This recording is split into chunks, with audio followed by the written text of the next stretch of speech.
Halo, video ini adalah materi kedua dari mata kuliah Ekonomi Internasional.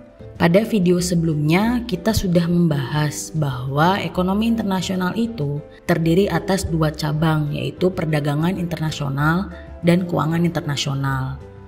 Pada video kali ini kita akan bahas lebih lanjut salah satu ruang lingkup yang akan dibahas pada subjek perdagangan internasional, yaitu mengenai teori perdagangan internasional.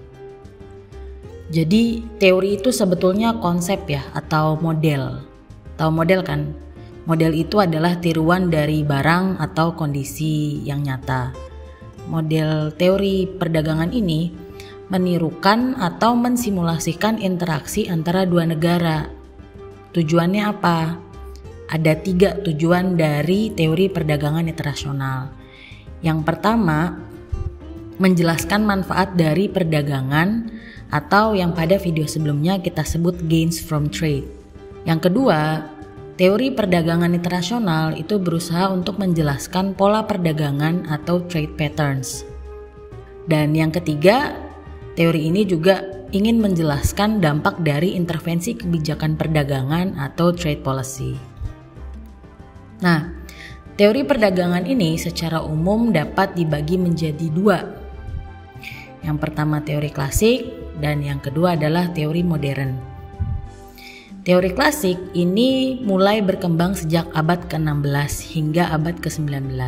Sementara teori modern adalah pengembangan dari teori klasik yang mulai berkembang sejak abad ke-20. Pada video ini kita akan fokus pada teori perdagangan klasik. Nah, ada 3 teori nih perdagangan klasik yang akan kita bahas saat ini, yaitu yang pertama merkantilisme, keunggulan absolut, dan yang ketiga adalah keunggulan komparatif. Sementara teori perdagangan modern akan kita bahas pada video selanjutnya, yaitu model Hexer-Ohlin atau yang biasa dikenal dengan HO. Kemudian yang kedua product life cycle, dan teori yang ketiga adalah Porter-Diamond model. Nah, kita langsung lanjut ngebahas teori yang pertama, yaitu merkantilisme. Latar belakang dikembangkannya teori ini adalah dimulai di benua Eropa pada abad ke-16 hingga ke-18. Seperti yang kita tahu ya, negara-negara Eropa pada saat itu sedang seru-serunya melakukan ekspedisi. Mereka berlayar melalui kapal, melayari laut untuk mencari tanah atau benua yang belum ditemukan sebelumnya oleh negara-negara Eropa lain. Kenapa mereka melakukan ekspedisi? Karena pada saat itu mereka sedang bersaing satu sama lain. Di mana menurut mazhab merkantilisme yang dianut oleh negara-negara Eropa saat itu adalah negara dengan ekonomi yang kuat itu adalah negara yang memiliki emas dan perak yang banyak. Bagaimana akibat dari pemikiran ini terhadap perdagangan antar negara? Nah, kan saat itu belum ada uang nih. Perdagangan satu negara dengan negara lain itu menggunakan alat transaksi berupa emas dan perak. Artinya kalau suatu negara ingin mengumpulkan emas dan perak sebanyak-banyaknya, sebisa mungkin, gimana pun caranya, ekspor itu harus lebih besar dibandingkan dengan impor. Artinya emas dan perak yang diterima dari negara lain itu harus lebih banyak dibandingkan dengan emas dan perak yang dikeluarkan atau dibayarkan untuk membeli barang impor. Dengan kata lain, surplus perdagangan. Nah, untuk mendorong komoditas ekspor biar lebih besar daripada impornya, negara-negara Eropa ini menerapkan mazhab proteksionisme yang sudah sempat kita bahas pada video lalu. Digunakanlah instrumen atau alat kebijakan yang dapat melindungi industri lokal. Misalnya dengan menetapkan tarif. Jadi barang impor yang masuk itu dikasih pajak atau dikasih kuota impor, barang impor yang masuk dibatasi jumlahnya. Atau diberlakukan subsidi barang domestik biar barang domestik itu bisa bersaing dengan barang impor. Dan yang terpenting adalah pendirian koloni. Nah, koloni ini kan hasil dari sistem kolonialisme ya, atau penjajahan lah kasarnya. Negara Eropa sebagai penjajah itu menjadikan negara-negara di benua Asia dan Afrika sebagai koloni yang menjadi kekuasaan mereka. Tujuannya agar negara-negara Eropa tersebut mendapatkan bahan baku. Makanya kan sampai nyasar ke Indonesia ya, nyari rempah-rempah. Nah kemudian biar dapat tenaga kerja yang murah dan juga biar ada pasarnya nih dari barang-barang ekspor mereka, negara-negara jajahan atau koloni mereka itu disuruh beli barang-barang yang diproduksi oleh negara Eropa tersebut. Sistem merkantilisme ini sebetulnya menuai kritik ya dari para ekonom karena ternyata ada kelemahannya. Selain kelemahan dari sisi aspek sosial politik dari masalah penjajahan tadi, bahwa dengan persaingan sengit dari negara-negara Eropa untuk meraup emas dan perak sebanyak-banyaknya, itu menyebabkan terjadinya perang dagang atau trade wars. Misalnya Inggris ngasih pajak 20% ke Belanda. Belanda kesel dong, terus dia bales, kasih pajak ke Inggris 25%. Kemudian Inggris balas lagi kasih pajak 30%. Terus saja begitu. Akibatnya harga-harga barang impor itu sangat mahal dan alokasi sumber dayanya tidak efisien. Jadi rugi sebenarnya ya. Sistem merkantilisme ini sudah mulai ditinggalkan, salah satunya karena kritik tadi. Kemudian setelah di abad ke-20 itu mulai berkembang teori lain namanya teori perdagangan klasik yang menyatakan bahwa pola perdagangan ditentukan oleh keunggulan faktor produksi dari masing-masing negara yang berdagang. Jadi kalau di merkantilisme itu fokusnya adalah bagaimana caranya biar ekspor sebanyak-banyaknya, impor sekecil-kecilnya, sehingga negara itu bisa menimbun kekayaan dalam bentuk emas dan perak. Pada teori perdagangan klasik ini sudah mulai diakui bahwa perdagangan antar negara itu sebetulnya bisa saling menguntungkan, tergantung dari faktor produksinya gitu ya. Nah, ada dua model dari teori keunggulan perdagangan itu, yaitu yang pertama keunggulan absolut, ini dikemukakan oleh Adam Smith. Kemudian yang kedua keunggulan komparatif, ini yang dikemukakan oleh David Ricardo. Sebelum kita bahas apa bedanya keunggulan absolut dan keunggulan komparatif, masing-masing dari dua model ini itu menggunakan asumsi yang sama. Asumsi itu semacam penyederhanaan gitu ya. Kita menganggap agar analisis dari teori kita itu lebih mudah dipahami, kita menggunakan asumsi ini. Ada 4 asumsinya. Yang pertama, terdapat 2 negara yang berdagang dengan barter. Jadi baik model keunggulan absolut dan keunggulan komparatif itu menganalisis interaksi 2 negara yang menggunakan sistem barter. Jadi belum ada uang gitu ya. Artinya barter itu kan sistem pertukaran barang dengan barang. Kemudian asumsi yang kedua itu kedua negara tersebut hanya menggunakan satu faktor produksi saja, yaitu tenaga kerja. Kalau kamu masih ingat, faktor produksi itu ada 4 ya, sumber daya alam, sumber daya manusia atau tenaga kerja, kemudian modal dan skill atau kewirausahaan. Nah, untuk menyederhanakan model ini, kita tidak menggunakan 4 faktor produksi karena kan mumet gitu ya, riweh. Jadi kita sederhanakan, anggap saja hanya dibutuhkan tenaga kerja untuk memproduksi barang dan jasa. Kemudian asumsi yang ketiga itu kualitas barang dan jasa yang dihasilkan oleh kedua negara itu sama. Jadi misalnya kalau negara A memproduksi tebu, negara B memproduksi tebu, itu kualitas tebunya itu sama gitu ya, untuk menyederhanakan, walaupun pada kenyataannya kan tidak gitu ya.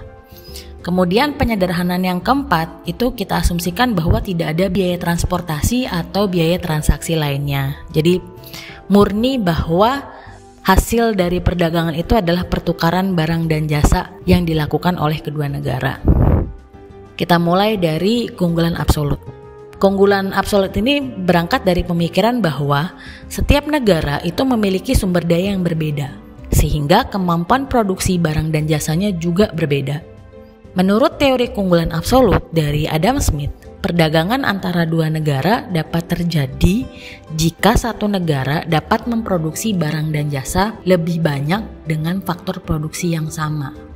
Jadi misalnya negara A itu punya 50 tenaga kerja, negara B punya 50 tenaga kerja, tapi negara A itu bisa memproduksi lebih banyak. Padahal faktor produksinya kan sama, jumlah tenaga kerjanya sama. Nah, itu namanya keunggulan absolut. Contohnya seperti apa? Contohnya seperti ini ya. Jadi ini adalah matriks dari produksi dua negara, Indonesia dan Amerika Serikat, untuk dua jenis komoditas gandum dan beras. Nah, seperti yang bisa kita lihat, ini kan tadi asumsinya bahwa penduduk Amerika Serikat dan Indonesia itu sama-sama membutuhkan gandum dan beras, gitu ya. Tanpa adanya perdagangan, kedua negara tersebut itu harus memproduksi gandum dan beras dengan membagi jam tenaga kerja sama rata. Jadi, karena kedua negara butuh gandum dan beras, maka kedua negara itu memproduksi gandum dan beras. Nah, anggaplah kita alokasikan sumber dayanya sama nih, 50% tenaga kerja itu dipakai untuk memproduksi gandum, 50% dari tenaga kerja yang lain itu dipakai untuk memproduksi beras. Itu maksudnya. Jadi membagi jam tenaga kerja sama rata untuk memproduksi kedua barang ini. Kemudian seperti yang kita ketahui, Indonesia dan Amerika Serikat ini kan memiliki iklim yang berbeda. Indonesia berada di negara tropis, sementara Amerika Serikat berada di negara subtropis gitu ya. Nah, dengan jam kerja yang sama, itu bisa kita lihat bahwa Indonesia itu mampu menghasilkan beras yang lebih banyak. Berasnya Indonesia itu 60, berasnya Amerika Serikat itu 35. Padahal jumlah tenaga kerja atau jumlah inputnya kan sama. Kenapa? Karena yaitu mungkin di iklim tropis lahannya lebih produktif gitu ya untuk memproduksi beras. Sehingga meskipun waktu yang dibutuhkan untuk menggarap lahan pertanian dari padi itu sama, tapi produksi dari beras Indonesia itu lebih banyak dibandingkan dengan Amerika Serikat. Sebaliknya, di Amerika itu dengan jumlah jam kerja yang sama dengan Indonesia, dia bisa menghasilkan gandum yang lebih banyak dibandingkan Indonesia, ya kan? 140 gandum dibandingkan Indonesia hanya mampu memproduksi 100 gandum. Anggaplah sekarang kalau Indonesia sama Amerika itu melakukan perdagangan, maka kedua negara ini bisa memutuskan untuk melakukan spesialisasi kan. Spesialisasi artinya daripada saya memproduksi dua-duanya, saya fokus aja produksi ke satu komoditas yang tingkat produktivitasnya itu lebih tinggi gitu ya. Jadi karena Indonesia itu mampu memproduksi beras lebih banyak, dia fokus aja tuh memproduksi beras. Jadi sekarang dia memutuskan untuk tidak memproduksi gandum, ya kan, jadi gandumnya 0. Nah tadinya waktu dia bagi dua tenaga kerjanya, beras yang diproduksi kan 60. Nah sekarang karena semuanya fokus produksi beras, sekarang produksi berasnya 2 kali lipat kan, jadi 120. Sebaliknya Amerika Serikat merasa bahwa saya lebih bisa nih produksi gandum, jadi berasnya saya beli aja dari Indonesia. Saya memutuskan untuk tidak memproduksi beras, jadi produksi berasnya 0. Nah karena dia fokus ke produksi gandum, kalau tadi produksi gandumnya Amerika Serikat itu hanya 140, sekarang dengan 2 kali lipat tenaga kerja itu dia bisa memproduksi 2 kali lipat gandum juga gitu kan, jadi 280. Sebagai akibatnya, jumlah barang dan jasa total yang dihasilkan kedua negara itu lebih besar. Nah, peningkatan jumlah output tadi itu yang dinamakan sebagai gains from trade atau manfaat dari perdagangan. Jadi kita bisa lihat ya, sisi-sisi dengan tanpa spesialisasi, Indonesia dan Amerika Serikat masing-masing memproduksi gandum dan beras. Setengah tenaga kerja dipakai untuk memproduksi gandum, setengahnya lagi dipakai untuk memproduksi beras. Ini angkanya, Indonesia memproduksi 100 gandum dan 60 beras. Amerika Serikat memproduksi 140 gandum dan 35 beras. Total gandum yang diproduksi oleh dua negara tersebut 240, sementara total produksi berasnya 95. Nah, ketika melakukan spesialisasi karena mereka berdagang, sekarang Indonesia memproduksi 2 kali lipat ya kan. Tadinya 60, sekarang 120, tapi dia tidak memproduksi gandum. Sementara Amerika Serikat, sekarang dia fokusnya ke produksi gandum, dia tidak memproduksi beras. Jadi produksi berasnya 0, sekarang gandumnya itu 2 kali lipat kan. Tadinya 140, sekarang jadi 280. Total gandumnya yang diproduksi oleh dua negara sekarang naik jadi 280, dan jumlah beras yang diproduksi dua negara naik juga menjadi 120. Peningkatan produksi gandum dan beras akibat mereka berdagang satu sama lain dan melakukan spesialisasi, ini yang dinamakan dengan gains from trade gitu. Lalu pattern of trade-nya seperti apa, arah perdagangannya? Ya mudah sekali gitu ya. Indonesia mengekspor beras ke Amerika Serikat karena sekarang Amerika Serikat tidak memproduksi beras. Kemudian Amerika Serikat sebaliknya mengekspor gandum karena sekarang Indonesia tidak memproduksi gandum gitu ya. Jadi dengan teori perdagangan klasik ini kita bisa menilai dua hal. Tadi yang pertama adalah gains from trade atau peningkatan output dari produksi barang dan jasa karena berdagang satu sama lain. Dan yang kedua adalah pattern of trade atau arah aliran barangnya dari mana ke mana gitu. Sekian video kali ini. Video selanjutnya kita akan lanjut membahas tentang keunggulan komparatif. Terima kasih.